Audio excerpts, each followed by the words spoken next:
بسم الله الرحمن الرحيم.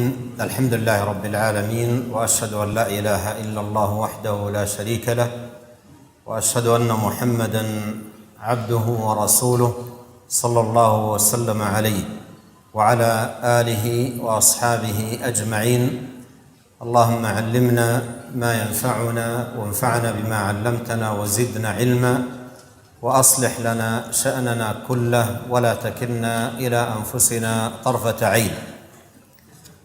أما بعد، أولا السلام عليكم ورحمة الله وبركاته،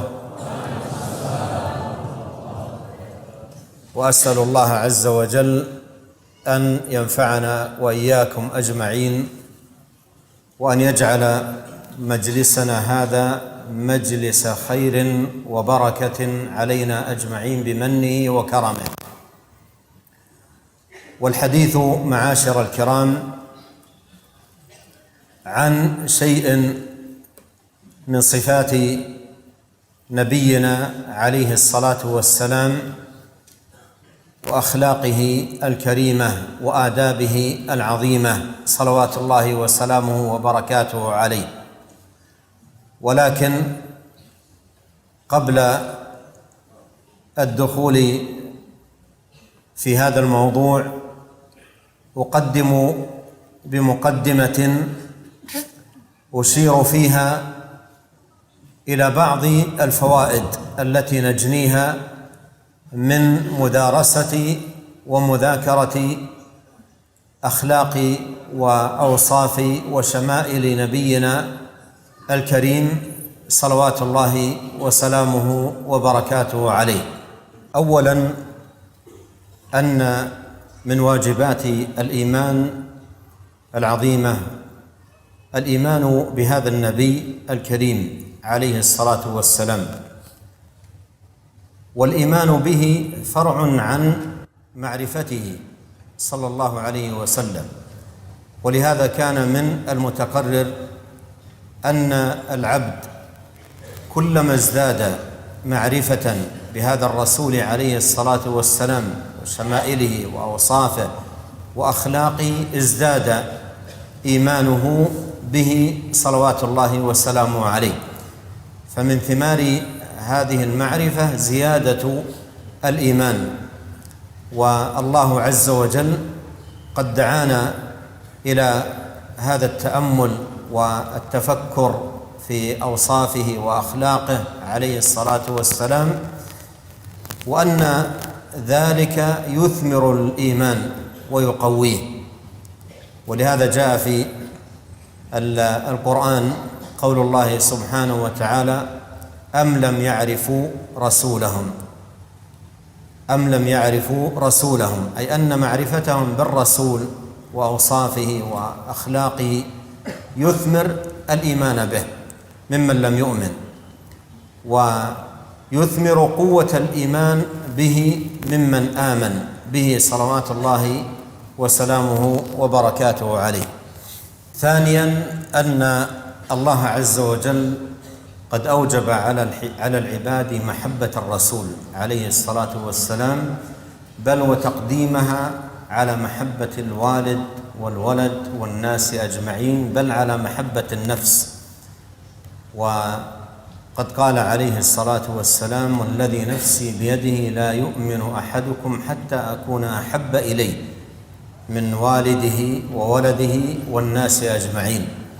ولما قال عمر رضي الله عنه، والحديث في صحيح البخاري: والله لأنت يا رسول الله أحب إلي من كل شيء إلا من نفسي، قال النبي عليه الصلاة والسلام: لا يؤمن أحدكم حتى أكون أحب إليه من نفسه. قال عمر: والله لأنت الآن أحب إلي من نفسي، قال: الآن يا عمر.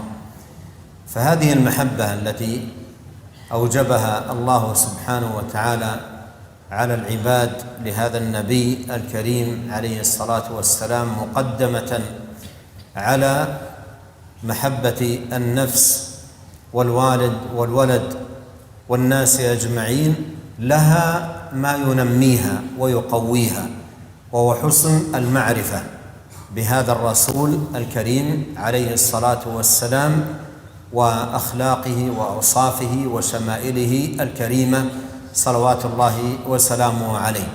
وإذا كان الرجل في زمانه عليه الصلاة والسلام إذا أتاه ولقيه ورأى تعامله صلوات الله وسلامه عليه أثر فيه غاية التأثير، حتى إنك تقرأ في السيرة بعض من كان يأتي النبي عليه الصلاة والسلام يأتيه وليس على وجه الأرض أبغض إليه منه، فيتحول فور رؤيته له ولتعامله وأخلاقه وآدابه ليس على وجه الأرض أحب إليه منه صلوات الله وسلامه وبركاته عليه. ولهذا يحتاج المرء ليقوي هذه المحبة، محبة الرسول عليه الصلاة والسلام في نفسه، يحتاج إلى قراءة كثيرة في هديه، في شمائله، في أوصافه، في أخلاقه، في آدابه، في تعاملاته الكريمة عليه الصلاة والسلام، فهذا ينمي المحبة، والمحبة كما تقدم تنمي الإيمان. ثالثا أن الله عز وجل جعله للناس قدوة وللعباد أسوة صلوات الله وسلامه عليه.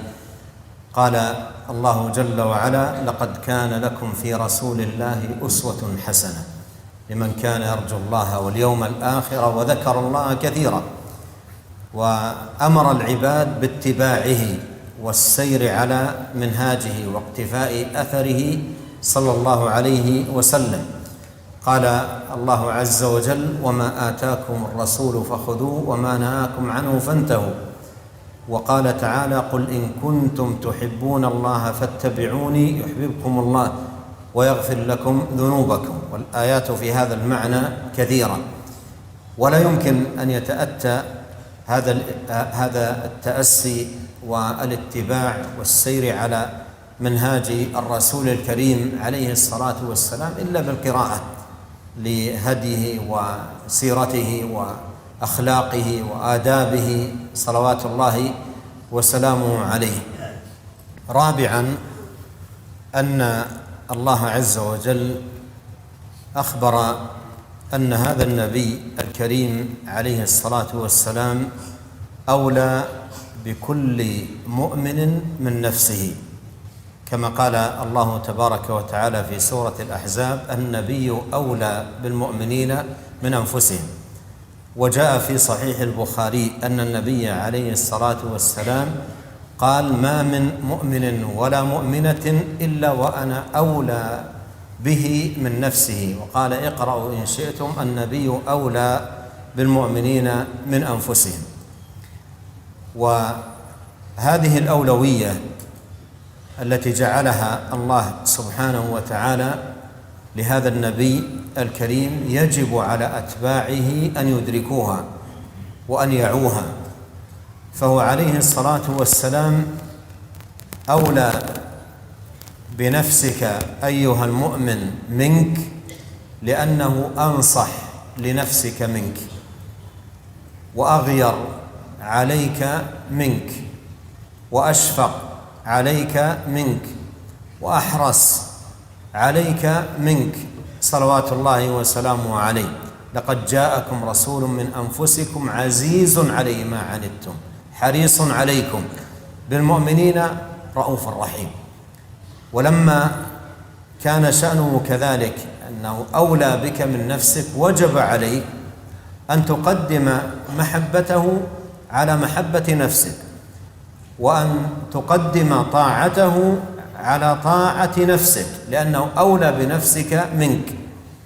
وإذا تنازع أمران، أمر يدعو إليه الرسول عليه الصلاة والسلام وأمر تدعو إليه نفسك، فالمقدم أمره، لأنه أولى بنفسك منك وأحرص على نفسك منك وأنصح لنفسك منك. وإذا علم ذلك صار من المتأكد على كل مسلم أن يقرأ في هدي وسيرة وأخبار وآداب هذا الرسول عليه الصلاة والسلام، الذي هو أولى بكل مؤمن ومؤمنة من نفسه. خامسا، الله عز وجل أقسم في القرآن الكريم على كمال خلق هذا الرسول الكريم صلوات الله وسلامه عليه، وأنه أكمل الناس خلقا وأعظمهم أدبا صلوات الله وسلامه عليه، كما قال الله تبارك وتعالى: وإنك لعلى خلق عظيم.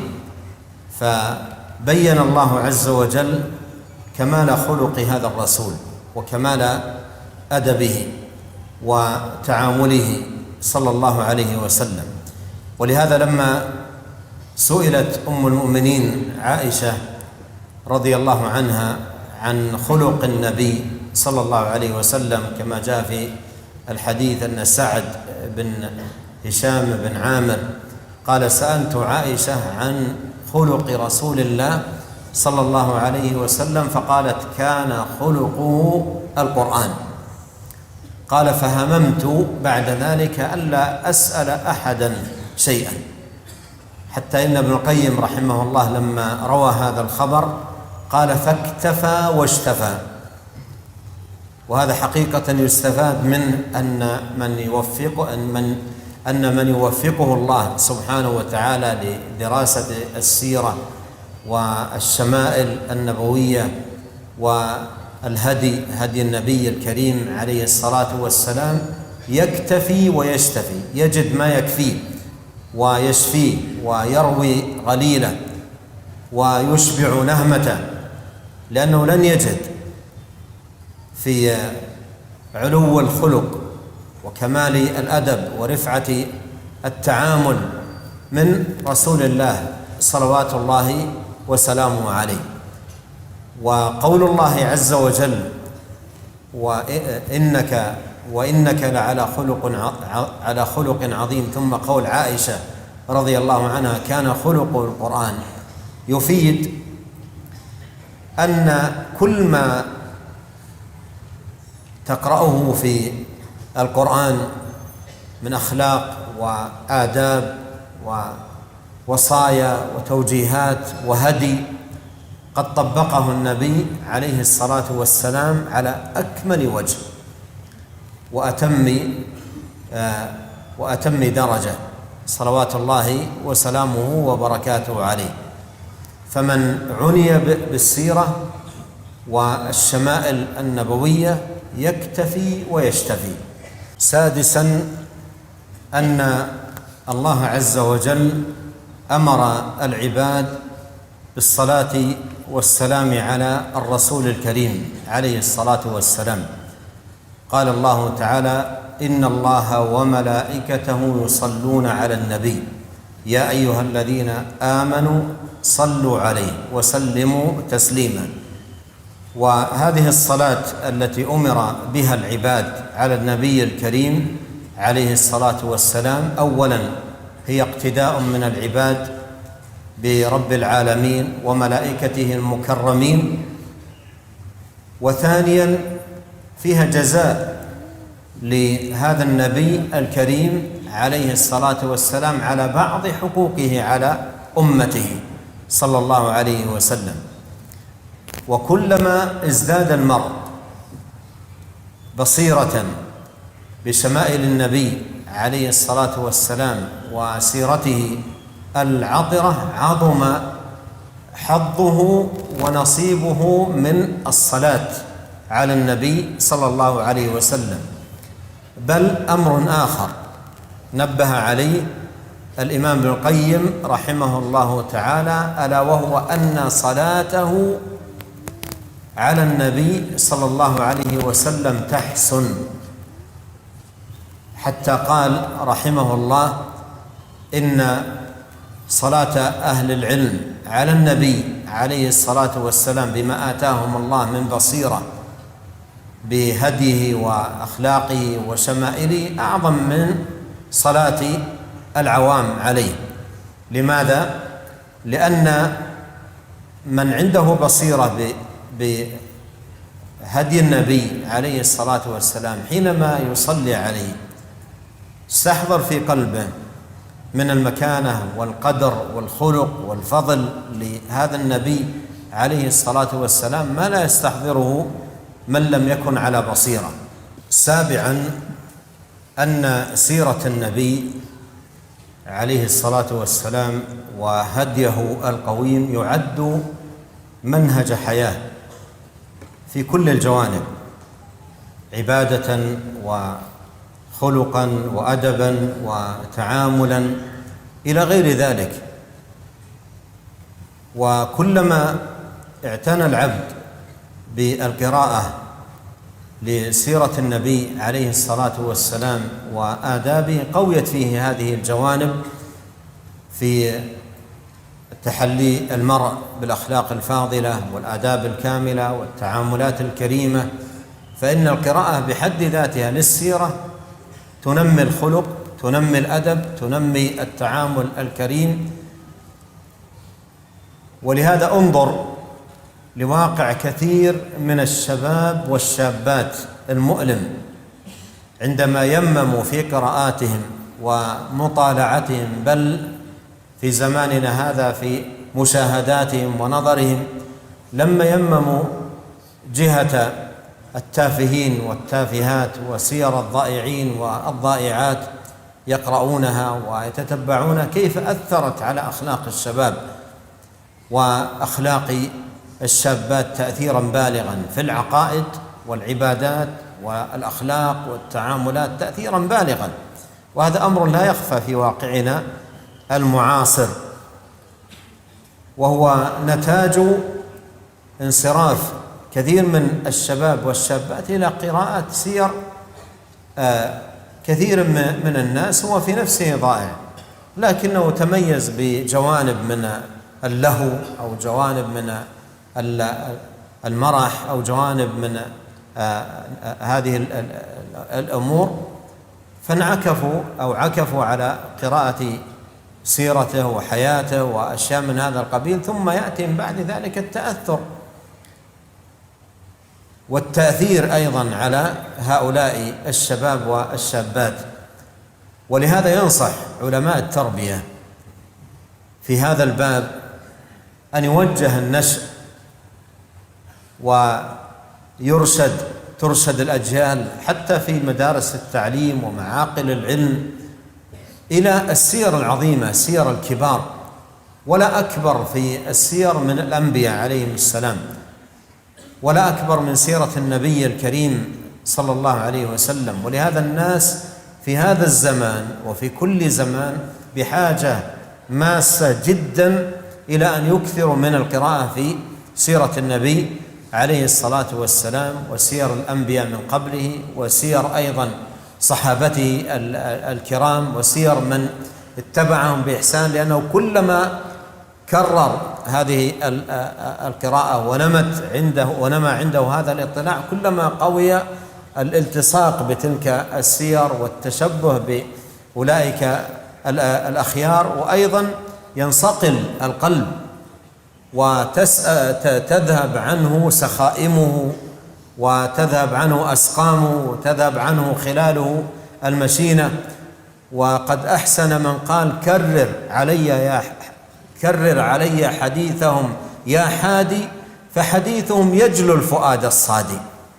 القلب الذي فيه الصدى وتراكمت عليه أمور لا يجد دواء نافعا مثل أن يقرأ سير هؤلاء الأفذاذ الأمجاد، وفي مقدمتهم الأنبياء، وفي مقدمة الأنبياء خير الأنبياء والأصفياء سيد ولد آدم صلوات الله وسلامه وبركاته عليه. ثامنا، وهو ينبني على ما قبله، أن في القراءة لسيرة النبي عليه الصلاة والسلام وشمائله المباركة وتربية النشء والشباب والفتيات على القراءة لسيرته فيه تهذيب للنفوس وللقلوب وقضاء على الانحراف ووسائل الضلال، لأن كل أمة ليس لها قدوات في الخير أمة ضائعة، أمة ضائعة. فكم يحتاج هؤلاء الشباب أن يبرز لهم وينشأون تنشئة قوية جدا على المحبة الصادقة، قوة الإيمان بالرسول عليه الصلاة والسلام وبصحابته الكرام رضي الله عنهم. فكل ما كان هذا قويا في نفوسهم ففيه قضاء على الانحراف ووسائله.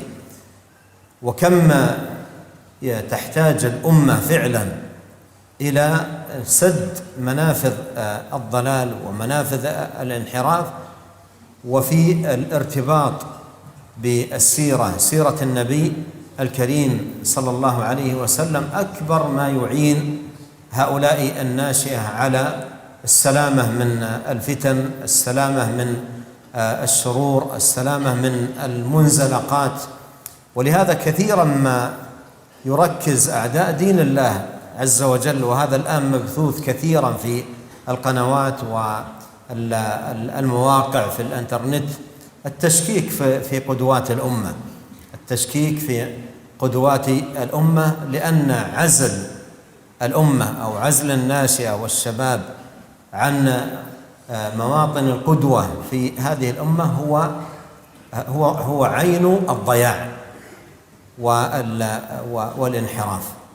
تاسعا، أن سيرة النبي عليه الصلاة والسلام في قراءتها عطر للمجالس ونزهة للنفوس وراحة للقلوب وبستان للعارفين.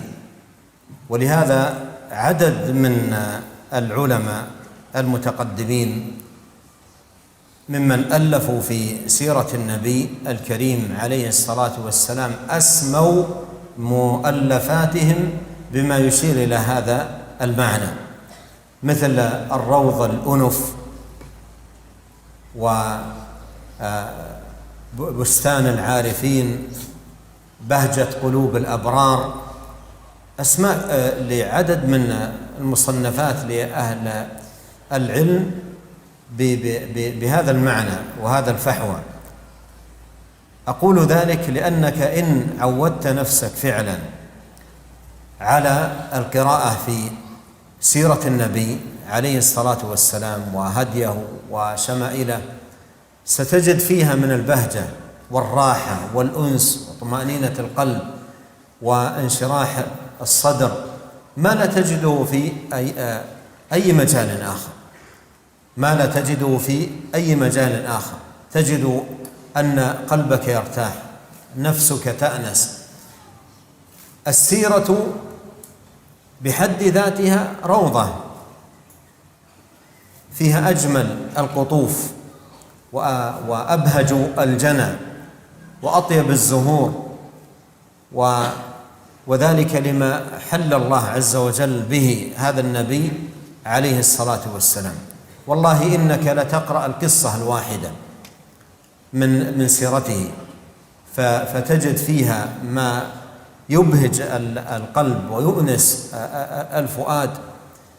ولهذا فعلا نحتاج إلى أن نعطر مجالسنا، أن نؤنس قلوبنا، أن نبهج خواطرنا، بأن نقرأ في سيرة نبينا عليه الصلاة والسلام، أن نقرأ في سيرة نبينا الكريم صلوات الله وسلامه عليه قراءة تغذي النفوس وتربي القلوب وتصلح الضمائر. عاشرا، وبه نختم عد هذه الفوائد لقراءة سيرة النبي الكريم عليه الصلاة والسلام، أن قراءة سيرته من أعظم موجبات نيل الفلاح في الدنيا والآخرة، وأن يكون العبد من حزب الله المفلحين وأوليائه المقربين. والفلاح كما ذكر العلماء رحمهم الله تعالى هي أجمع كلمة تدل على حيازة الخير في الدنيا والآخرة، بل كما قال العلماء ليس في كلام العرب كلمة أجمع في حيازة الخير في الدنيا والآخرة من كلمة الفلاح. ومن موجبات نيل الفلاح وأن يكون العبد من المفلحين أن يعتني بسيرة النبي الكريم عليه الصلاة والسلام قراءة ثم ما يترتب على ذلك من اتباع واهتداء بهديه صلوات الله وسلامه عليه. قال الله تعالى: فالذين آمنوا به وعزروه ونصروه واتبعوا النور الذي أنزل معه أولئك هم المفلحون. بهذا معاشر الكرام نكون قد انتهينا من المقدمة لهذه المحاضرة، لندخل الآن في المقصود، وهو صفات النبي الكريم عليه الصلاة والسلام وأخلاقه القويمة. ولعلكم يا معاشر الكرام قد أدركتم من خلال هذه المقدمة أن صفات النبي عليه الصلاة والسلام وأخلاقه الكريمة صلوات الله وسلامه عليه لا يكفيها مثل هذه الساعة بين المغرب والعشاء، بل هي أمر يقضى فيه العمر ويستمر مع المرء في حياته بشكل مستمر، يستفيد مما كتبه أهل العلم وبينوه في مصنفاتهم وكتبهم، وهي كثيرة جدا. وأرشح في هذا الباب 3 كتب. الأول الشمائل النبوية للإمام الترمذي رحمه الله تعالى، والثاني الفصول في سيرة الرسول صلى الله عليه وسلم، والثالث الأدب المفرد للإمام البخاري رحمه الله تعالى. وهناك رسالة صغيرة الحجم عظيمة الفائدة لشيخ الإسلام ابن تيمية، جاءت ضمنا في كتابه الكبير الجواب الصحيح لمن بدل دين المسيح. عقد فصلا في صفات النبي عليه الصلاة والسلام وأخلاقه وشمائله، جمع فيها جمعا نافعا ومفيدا للغاية. وهذه الرسالة قيد التهيئة والإعداد، ولعلها إن شاء الله تطبع هنا في هذه المنطقة يتولاها أهل الفضل والخير، وتوزع بين الناس، وأيضا تقرأ في المساجد والمدارس وتتداول بين طلاب العلم. ويكون هذا اللقاء نواة إن شاء الله لمجالس عديدة تعقد فيما بعد من قبل الأفاضل في المنطقة من الدعاة والمشايخ الكرام والأساتذة في المدارس، يتضافر الجميع على العناية بالناشئة تعليما لهم وتأديبا وتربية على سيرة النبي الكريم وهديه القويم صلوات الله وسلامه وبركاته عليه. وأسأل الله عز وجل بأسمائه الحسنى وصفاته العليا أن ينفعنا أجمعين بما علمنا، وأن يزيدنا علما وتوفيقا، وأن يصلح لنا شأننا كله، وألا يكلنا إلى أنفسنا طرفة عين. ولعل من الحاضرين من يسجلها ملاحظة على هذه المحاضرة أن مقدمتها أطول منها. وصلى الله وسلم على عبده ورسوله نبينا محمد وآله وصحبه أجمعين.